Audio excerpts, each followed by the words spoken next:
My brother's girlfriend gave my schizophrenic ex-boyfriend private details about my pregnancy, and now my family's mad that I'm cutting her off after he crashed my baby shower claiming the baby is his.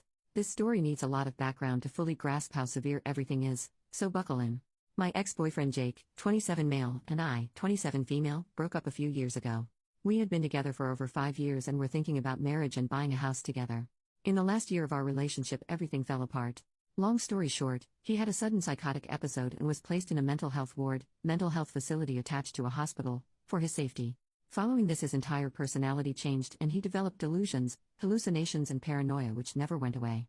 A large part of his paranoia revolved around me controlling people around him and thinking I was trying to make him look crazy. He also constantly accused me of cheating on him and told me many times that he hated me. He was let out of the hospital after some time and I took responsibility for him. This change in him was heartbreaking. He was eventually diagnosed with schizophrenia.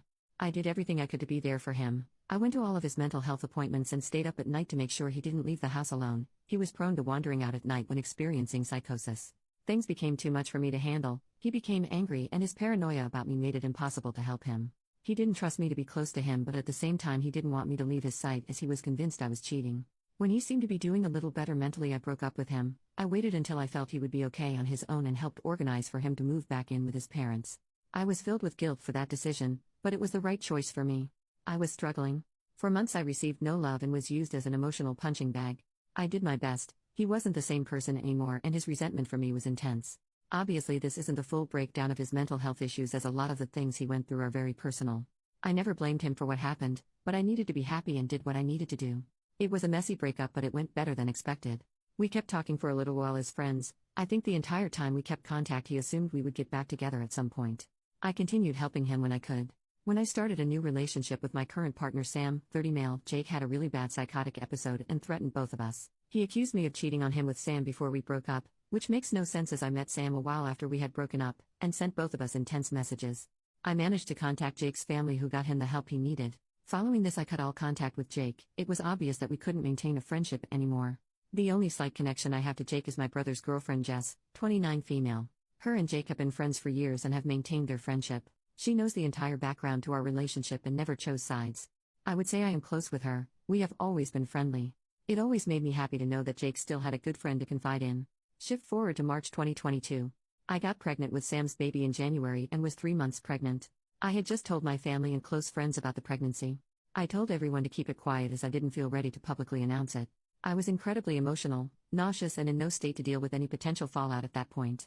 Less than 24 hours passed after telling my side of the family and I received a phone call from Jake. He had found out I was pregnant and left a voicemail saying he would be filing for custody of the baby. Obviously he was in a psychotic episode, so I ignored his calls and let his family know that he had reached out to me. By this point it had been over a year since we had even spoken. He has no idea where I live or work, so I'm not worried about him showing up physically to confront me. I knew the only way he could have found out would have been through Jess. I called and confronted her about it and she admitted to it. She was extremely apologetic and said she didn't think it would matter. She thought he would be fine with the news and said he deserved to know. I was upset by this, but I hadn't explicitly told her not to tell Jake, so it could have just been a mistake. Even though I told her to tell no one, I bit my tongue to keep the peace. I forgave her but made it very clear that she shouldn't tell Jake any more information about me or the baby, and she agreed it wouldn't ever happen again. I didn't hear anything from Jake for months. Last weekend was my baby shower. Sam and I had the baby shower together. It was more of a party than a traditional baby shower. We hired a function room at a bar and invited 80 people to come celebrate. We were all having a great time until I saw Jake standing at the bar, looking around. I managed to slip away without him seeing me and grabbed security to get him escorted out. The area had been roped off for us as a private function, so I simply told them he hadn't been invited.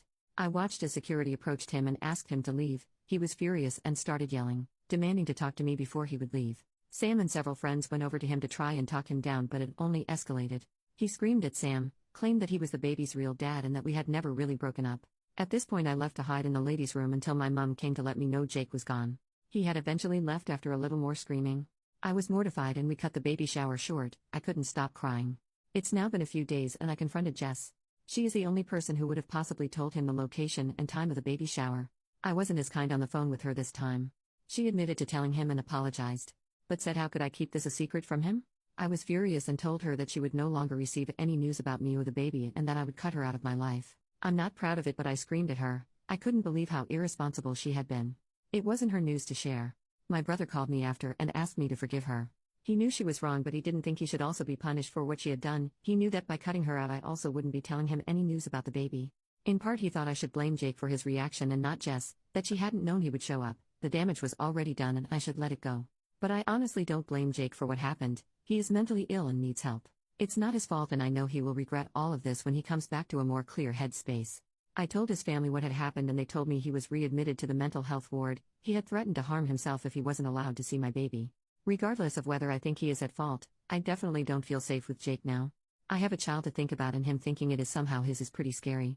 I haven't budged with Jess or my brother. My family all think I should forgive her so my brother can meet his niece or nephew. We don't know the gender. But I just can't trust her. She already broke my trust once and I'm furious.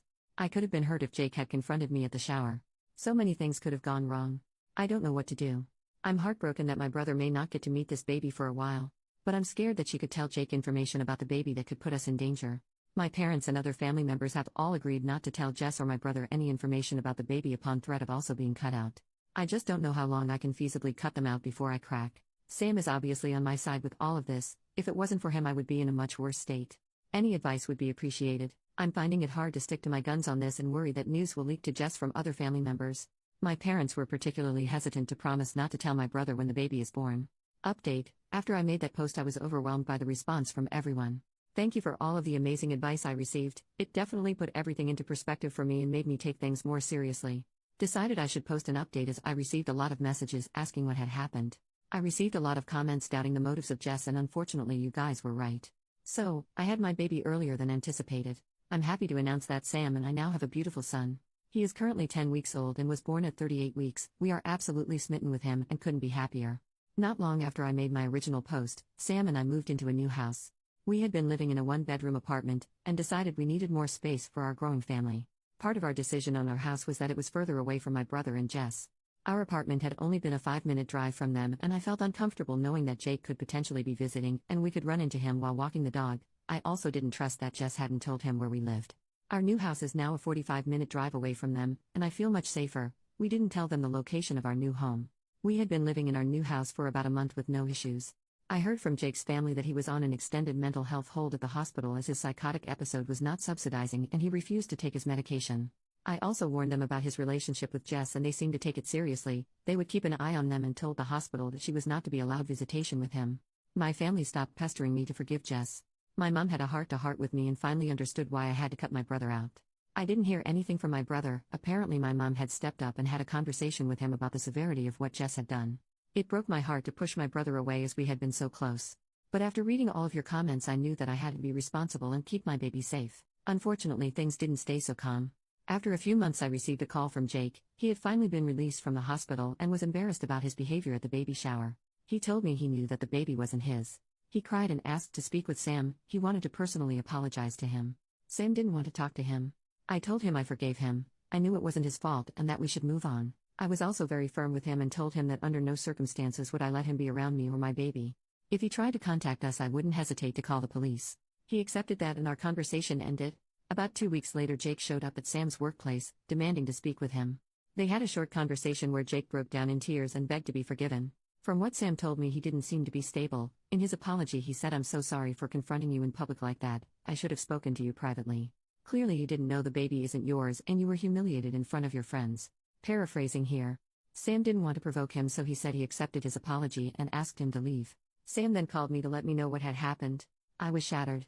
Obviously Jess had told him where Sam worked. I called Jake's family to let them know what had happened. They told me the next day he hadn't come home and were extremely worried. He wasn't meant to be driving as his license had been suspended. He had been caught speeding several times, but he had taken his mom's car without her permission.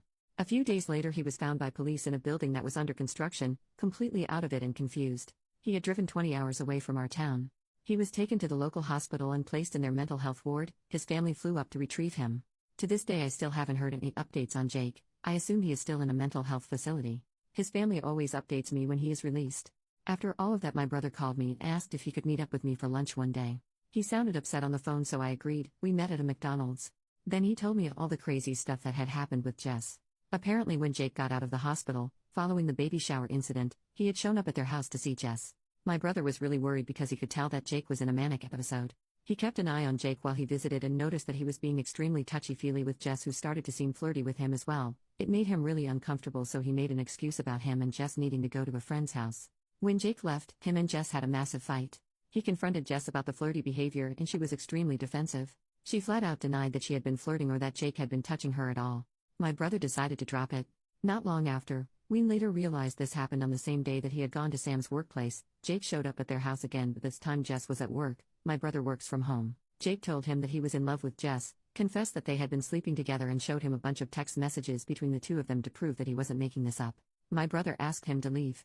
When Jess got home, he confronted her. At first she tried to deny it but eventually confessed. She begged my brother to forgive her. She had realized after his outburst at the baby shower that she didn't love him. My brother was furious and told her to stay with her parents for a while. Ever since then he hasn't heard from her. It's been months now and it looks like things are over between the two of them. My brother feels terrible about what Jess did to me. Although I want to let him back into my life fully, I still don't trust that he won't eventually get back together with Jess. The two of them haven't officially broken up, and until that day comes I won't be sharing my address or photos of our son with him. So far my brother has met our son once at my parents' house. I still don't know why Jess decided to tell Jake about my pregnancy. But I'm so glad she isn't in our lives anymore. I haven't heard anything from her or Jake since. I'm constantly worried he could show up again. I've developed some strange OCD behaviors after it all, needing to check that all our doors are locked 5 times and touching all of the windows in our house before I can go to sleep. Other than that, things have been peaceful so far, and Sam and I have been able to enjoy our new life as parents. New update. Figured I may as well give an update as I received a lot of messages. So this is for anyone that may pass through and see this. Unfortunately, I don't have great news to share in this update. One good thing, my brother did officially break up with Jess. Our relationship is still strained after what happened, but we are able to talk and be civil now. Also, my life with Sam and our new baby has been amazing. Being a new parent is definitely hard, but I've been loving every second of it. I haven't gone back to work after my maternity leave. Thankfully, Sam makes enough that I can be a stay-at-home mom until I decide I want to go back. So on to the news with Jake. I didn't hear anything from him or his family for a while. I heard not long after making my last post that he was on a longer-term mental health hold and then had radio silence. I took that to be a good thing. Not hearing from him usually meant he was doing better. About a month ago I received a strange text from Jake at 2 a.m. I didn't see it until the morning.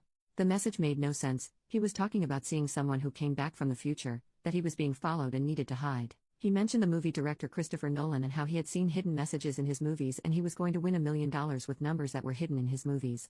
Honestly, I've received similar messages from him before, so I wasn't too put off by it. I took a screenshot of the message and sent it to his sister so she knew he had contacted me. Then I kind of forgot about it. His sister didn't get back to me though, which I did find a bit strange. She normally messaged me back pretty quickly. 2 days later his sister called me. She was crying on the phone and asked me if I had received any other contact from Jake that night. I told her no. She explained to me that Jake had passed away that night. He unalived himself. Only hours after he had sent me that message. He had apparently sent the same message to about 20 people in his contact list. I don't know all of the details, but apparently that night he had managed to steal his mom's car again. She had been hiding her keys from him, but after ransacking the house he had found them. He went on a drive around the city. No one really knows the details of what he was thinking. But he rammed into another car and pushed them off the road. They slammed into a tree. Thankfully they weren't majorly injured. I later found out it was a young 17-year-old couple in the car. It was a hit and run. He apparently sped up behind them on a quiet road, hit them from the back and sped off. It was all caught on a dash camera. With the timeline we have, it seems he sent his message to everyone only 15 minutes after the accident. About 3 hours later he had passed away. I won't be sharing the details of that. His funeral happened and I decided not to go. With my complicated relationship with Jake, it just didn't feel right to me. One weird thing, Jess went to the funeral. I only know because she took a selfie crying at the funeral and posted it on Instagram with a caption preaching that we need to do more about mental health and supporting people.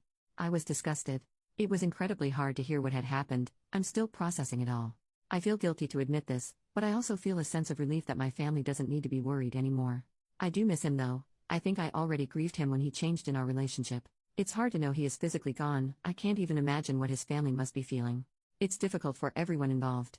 I'm so sad that it came to this. Obviously we all hoped he would make a recovery, that one day his psychosis and mania would just disappear completely. He was a good person, just a person that was impacted by mental health problems. I wish there had been a better outcome to all of this.